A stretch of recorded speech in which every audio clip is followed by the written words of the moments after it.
Hello, good evening, everyone. My name is Sandra Esinam Afen when I'm here for business. Let's start tonight. And earlier this week, there was a release circulating on social media communicating the closure of some capital market operators by the Securities and Exchange Commission, SEC. Today, SEC has been responding to that report, and that the statement has been issued dated April 26, and it states, we can just read portions of that statement. The statement actually started by giving some highlights of the mandate of the Securities and Exchange Commission and proceeded to say that the Securities and Exchange Commission has official media communication channels through which such communication is disseminated. The general public and investing public are advised to ignore all communication attributed to SEC that do not emanate from any of its official media communication channels. The official media communication channels of SEC are as follows: public notices by order of the SEC, directive by order of the SEC, circulators by order of the SEC, and their Twitter account is also at SEC Ghana. Facebook is SEC Ghana as well, and then YouTube account is Securities and Exchange Commission Ghana. The statement further said that for the avoidance of doubt, the said social media communication or publication does not emanate from the Securities and Exchange Commission, and same should be ignored. The firms listed in the said publications have either resolved unresolved complaints or regulatory issues. SEC has already put out an official public notice to this effect, and a copy is still on the website. When SEC decides to proceed further with any other action, SEC shall communicate same in accordance with Section 208 via its official social media communication channels that were listed above. Let's do other stories now. And Exim Bank US and Ghana have entered into a cooperative framework agreement to finance the export of US produced goods and services for Ghana's One Day One program. The move is to promote industrial development through the establishment of small-scale industries. To this end, Exim Bank US has set a ceiling of $300 million to be disbursed.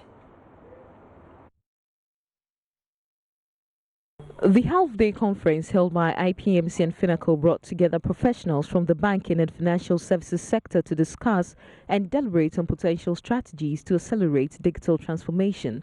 Chief Executive Officer of IPMC challenged financial institutions to make their digital platforms more interactive.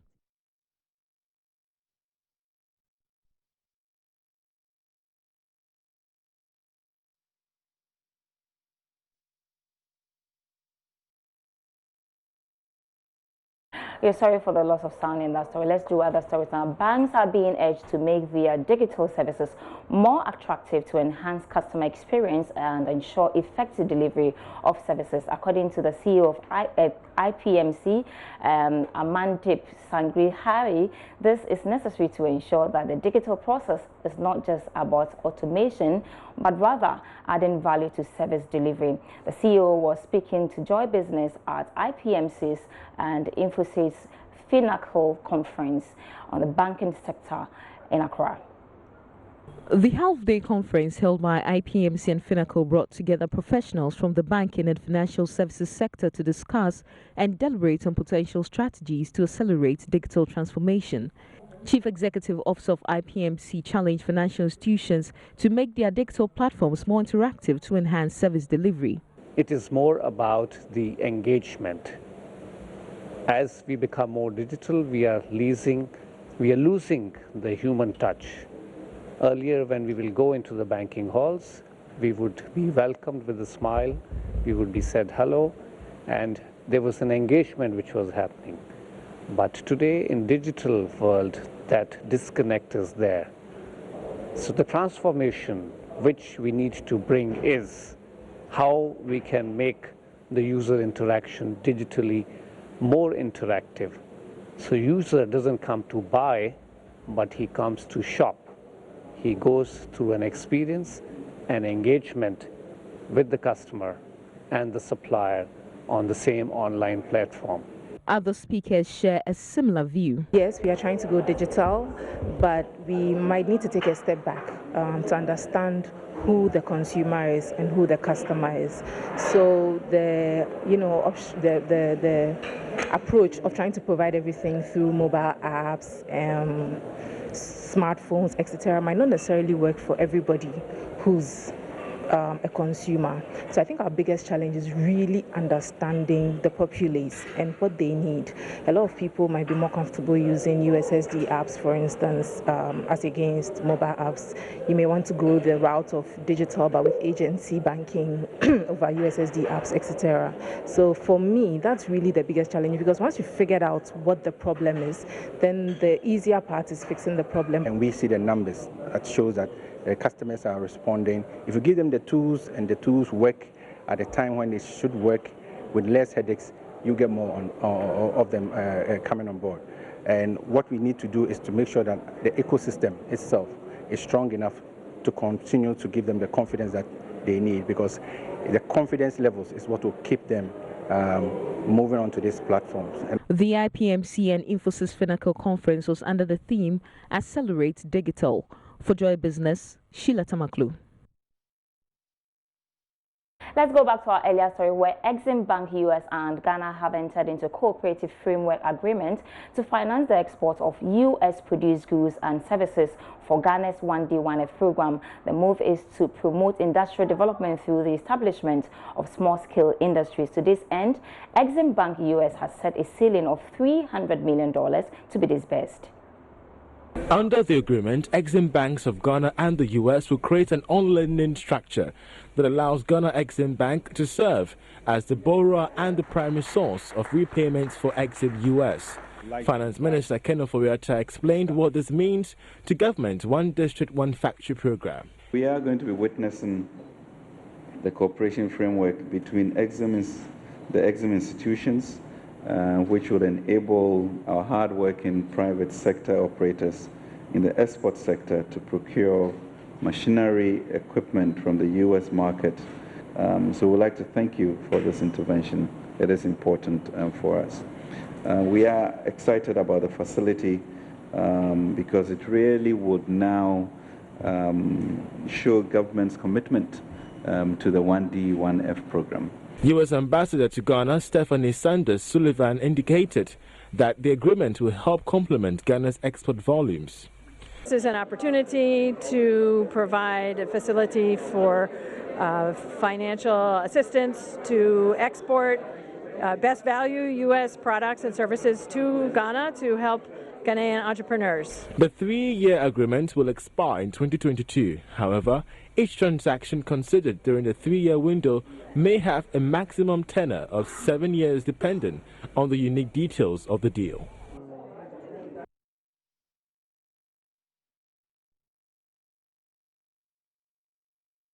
Still on the banking sector, Republic Bank Ghana said it is hopeful of making a full recovery to profitability and will pay dividends by next year. This assurance is coming after the bank failed to declare dividends despite making profit this year. Speaking to Joy Business, the board chairman of Republic Bank, Charles William, explained the situation was due to a negative balance surplus, which is expected to be fixed by the end of this year. According to the bank's annual report, together its subsidiaries recorded a 37.1% increase in assets from 2.10 billion Ghana cedis in 2017 to 2.87 billion Ghana cedis in 2018. Deposits also improved from 1.71 billion Ghana cedis in 2017 to 2.16 billion Ghana cedis in 2018.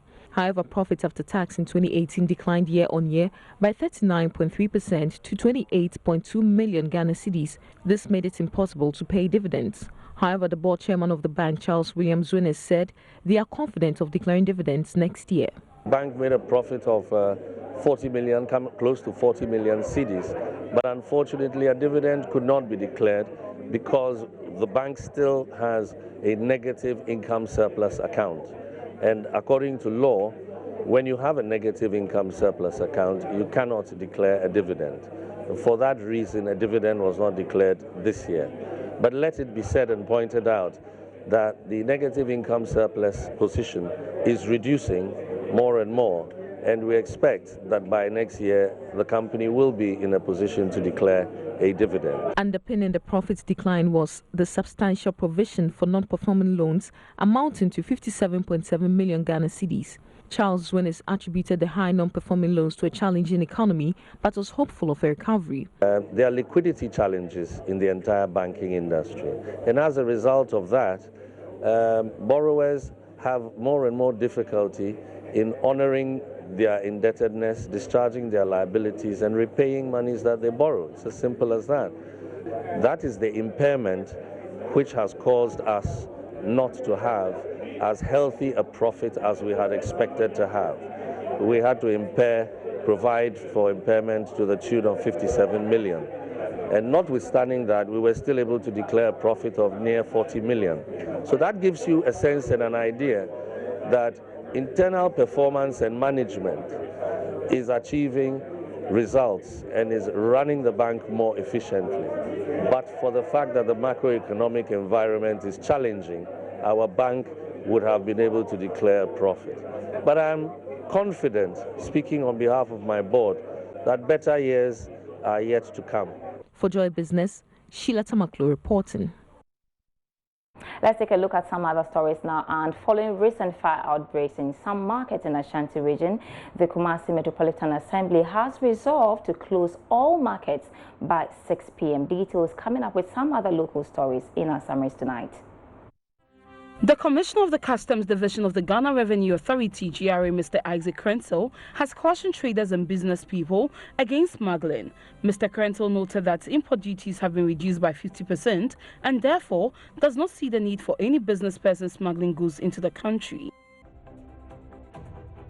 The Kumasi Metropolitan Security Council has resolved to close all markets in Kumasi by 6 p.m. every day. The council will also set up a security task force to monitor the various market facilities in the metropolis. The decision was taken at the council meeting held on Thursday, 24th April 2019, following 3 market fires in 3 nights in the metropolis. Goldfields Ghana Foundation has spent 207,000 Ghana cedis to purchase fertilizers to support 240 cocoa farmers in the Pristiahoni Valley municipality of the Western region to boost cocoa production. The foundation also intends to help create and sustain jobs in the cocoa sector and establish the fact that mining can coexist with farming.